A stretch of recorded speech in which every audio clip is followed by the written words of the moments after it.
Bismillahirrahmanirrahim. Assalamualaikum warahmatullahi wabarakatuh.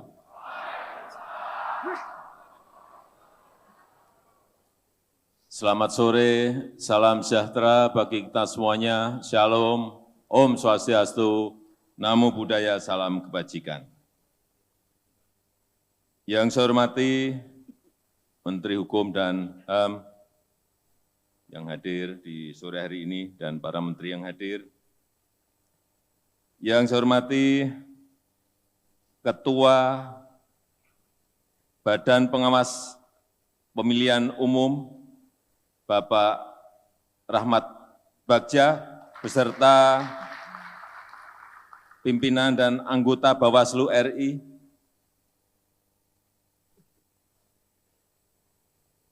yang saya hormati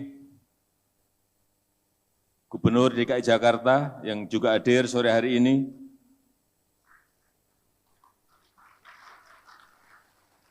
yang saya hormati Ketua KPU beserta seluruh pimpinan KPU yang hadir, yang saya hormati Ketua DKPP beserta seluruh pimpinan DKPP yang hadir,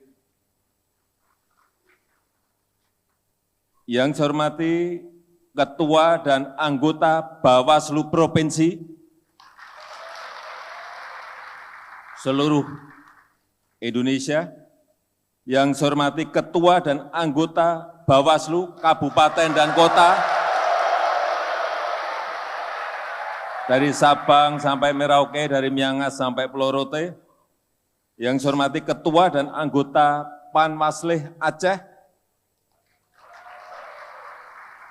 Bapak Ibu hadirin undangan yang berbahagia yang tidak bisa saya sebut satu persatu.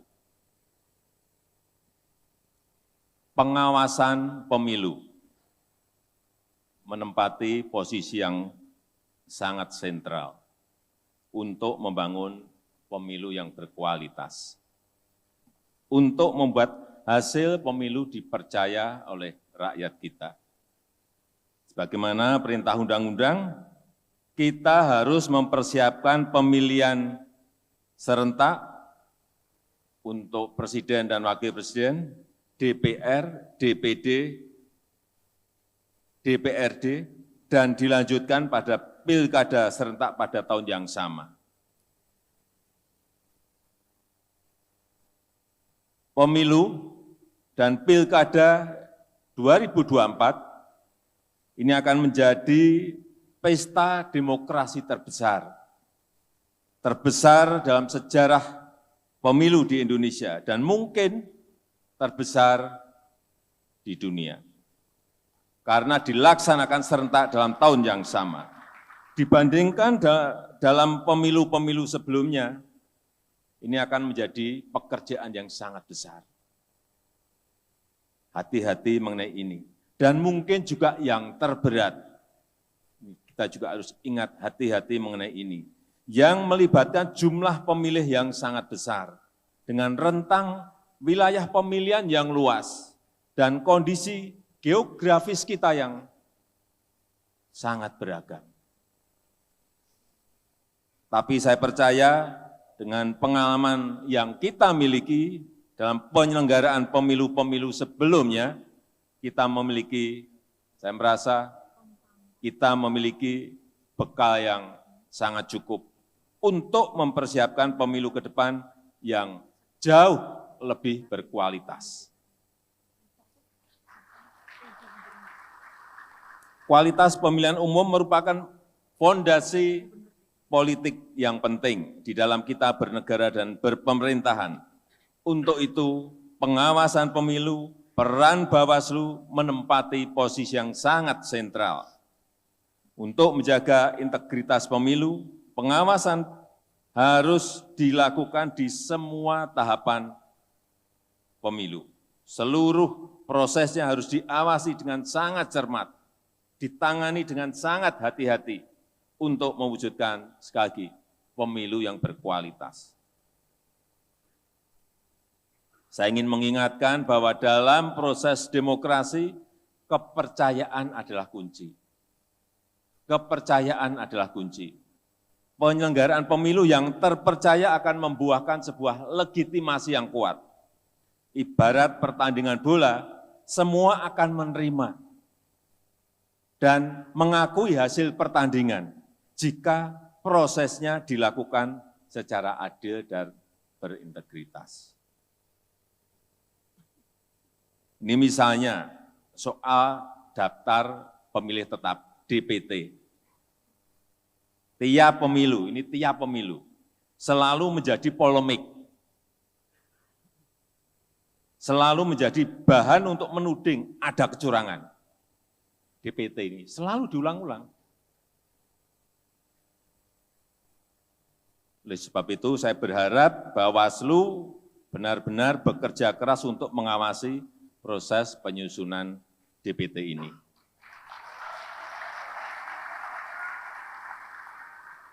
Kalau ada yang menghambat, apalagi dari pihak pemerintah yang tidak kooperatif, nanti Pak Rahmat Bagja laporkan ke saya.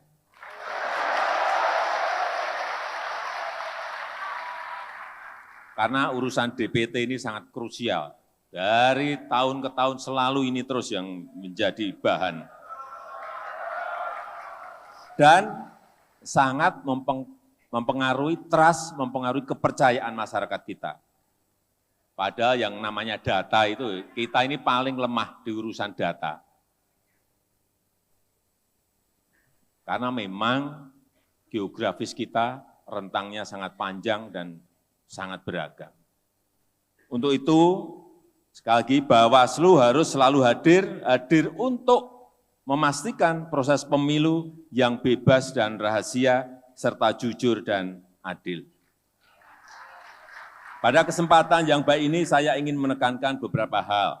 Yang pertama, petakan segera potensi masalah dan kemungkinannya terjadinya pelanggaran.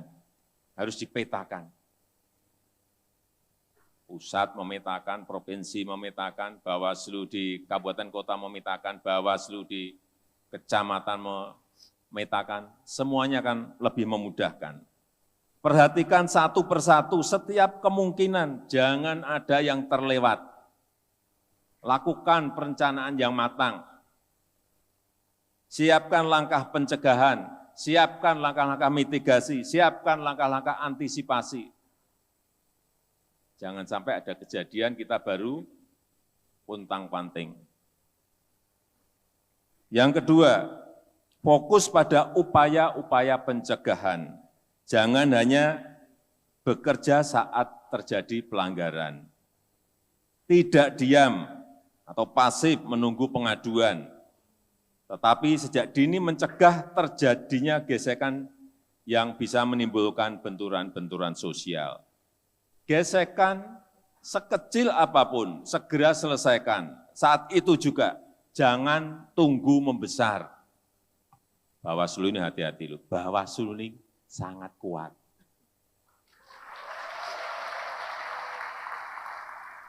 Sangat ditakuti.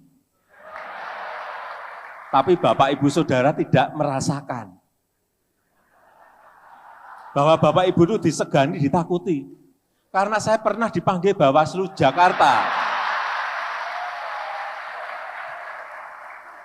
Saya nggak ngerti kesalahan apa dipanggil. Sebelum saya datang ke Bawaslu, saya betul-betul sangat grogi betul saat itu. Artinya Bapak Ibu semua ini ditakuti, disegani.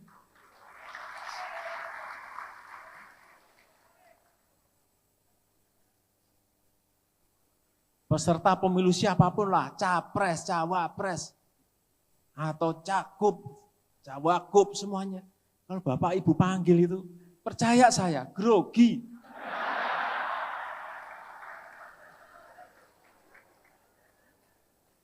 Apalagi diberitahu, ini peringatan terakhir Pak Cagup, ini peringatan terakhir Pak Capres, ngeri semuanya. Karena saya pernah merasakan.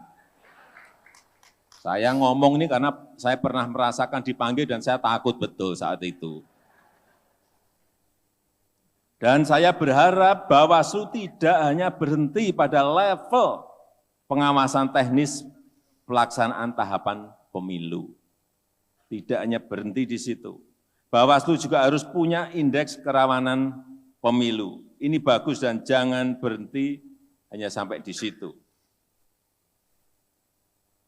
Saya senang tadi Pak Rahmat Bagja menyampaikan, Pak Ketua Bawaslu, bahwa akan ada pengawasan media sosial.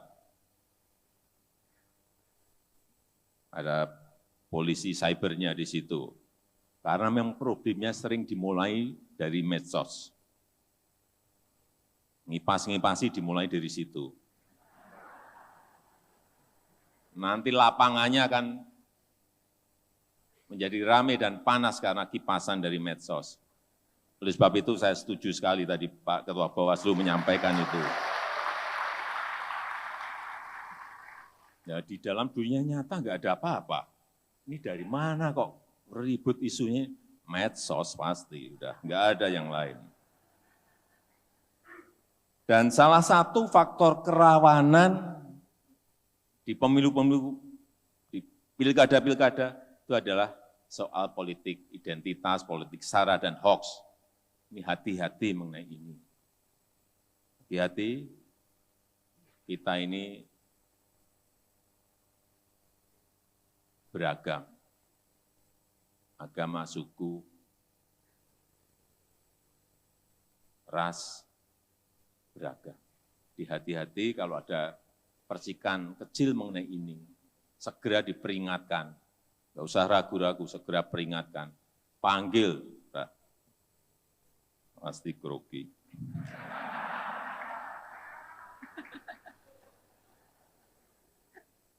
Bawaslu dan KPU bisa membuat aturan yang jelas, yang rinci, dan efektif. Ini mumpung Pak Ketua KPU juga di sini. Harus membuat aturan yang rinci, yang jelas, dan efektif. Aturannya jangan banyak tafsir. Yang apa sih? Buat aturan yang gamblang, yang jelas. Sehingga kalau memberikan peringatan juga jelas, kamu salah karena ini. Jangan ditafsir yang aneh-aneh.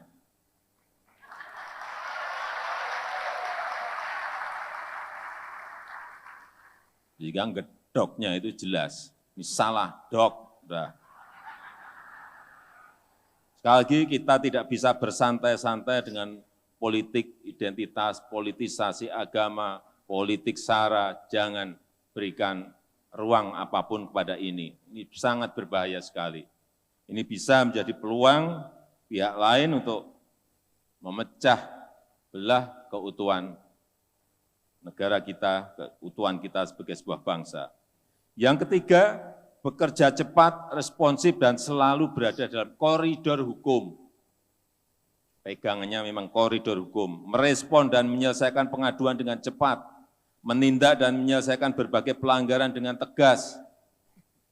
Tidak usah ragu-ragu, tidak boleh ragu. Pegang teguh integritas dan sekali lagi lakukan secara adil dan tidak memihak. Bawaslu harus tegas dalam menegakkan aturan, tidak boleh ragu, sekali lagi tidak boleh ragu. Tapi juga jangan sampai Bawaslu malah menjadi badan pembuat was-was pemilu.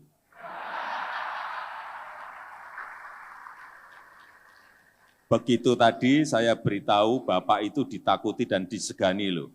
Jangan terus menjadi badan pembuat was-was pemilu. Yang membuat was-was masyarakat untuk memilih peserta pemilu untuk bersosialisasi. Artinya apa? Hingar-bingar pemilu tetap harus terasa sebagai bagian dalam kita berdemokrasi. Ini penting sekali. Harus hingar-bingar. Harus hingar-bingar pemilunya, jangan sampai kita mengadakan pemilu senyap. Kelihatan nggak ada apa-apa, juga benar juga. Kuncinya, menurut saya, kuncinya aturan main harus jelas dan disosialisasikan. Kalau Kalau ada aturan main, disosialisasikan. Jangan sampai yang dipanggil, dia bisa mengelak. Saya belum tahu, Pak. Saya nggak ngerti, belum ada sosialisasi. Yang keempat, libatkan partisipasi masyarakat seluas-luasnya. Gencarkan pendidikan politik, literasi, dan partisipasi masyarakat untuk menjaga pemilu yang berintegritas, pemilu yang berkualitas. Partisipasi masyarakat ini akan mempermudah tugas Bawaslu. Penting ini. Partisipasi masyarakat ini salah satunya penting dalam mengatasi praktek politik uang. Ini hati-hati, ini banyak kejadian mengenai ini. Dan politik uang itu sudah menjadi penyakit di setiap pemilu, pasti ada. Kalau ada yang bilang nggak ada, Pak, sudah nggak ada. Saya tiap hari di lapangan. Saya pernah ikut pilkada, pilihan wali kota 2 kali. Pernah ikut pilihan gubernur 2 kali karena 2 ronde. Pilihan presiden 2 kali. Jadi kalau ada yang membantah tidak ada, saya akan sampaikan apa adanya, ada. Itu tugas Bawaslu. Aturannya sudah diperketat, tetapi prakteknya tetap banyak. Tetap ada. Yang terkena sanksi juga sedikit, ini ada gap. Libatkan masyarakat untuk memperkecil peluang terjadinya politik uang. Karena jika ini dibiarkan berlama-lama, ini akan merusak demokrasi kita, demokrasi Indonesia. Saya rasa itu yang ingin saya sampaikan dalam kesempatan yang baik ini, dan dengan mengucap Bismillahirrahmanirrahim, pada sore hari ini secara resmi saya buka konsolidasi nasional Badan Pengawas Pemilu, Badan Pengawas Pemilu Provinsi, dan Badan Pengawas Pemilu Kabupaten Kota tahun 2022. Terima kasih. Wassalamualaikum warahmatullahi wabarakatuh. Selanjutnya kami mengundang Ketua Bawaslu, Ketua KPU, dan Menteri Hukum dan HAM, serta PJ Gubernur DKI Jakarta untuk mendampingi Presiden Republik Indonesia melaksanakan pemukulan gong.